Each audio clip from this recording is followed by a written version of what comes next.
તો બનાસકાંઠામાં ભારે વરસાદ બાદ ઠેર ઠેર તારાજી સર્જાઈ છે। મંત્રી જગદીશ વિશ્વકર્મા પણ પાલનપુરની મુલાકાતે પહોંચ્યા।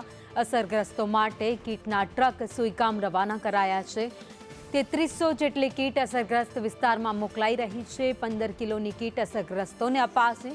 રાજ્યમંત્રી જગદીશ વિશ્વકર્માએ નિવેદન પણ આપ્યું। વિધાનસભા અધ્યક્ષે પગાર રાહત માટે આપ્યો છે। ધારાસભ્યોએ પણ પગાર રાહત માટે આપ્યો છે। બનાસ ડેરીના કર્મચારીઓએ પણ પગાર મદદ માટે આપ્યા છે। અધ્યક્ષનો પણ એમનો પોતાનો પગાર તમામ પગાર એમણે સરકારના રાહત ફંડમાં જમા કરાયો છે।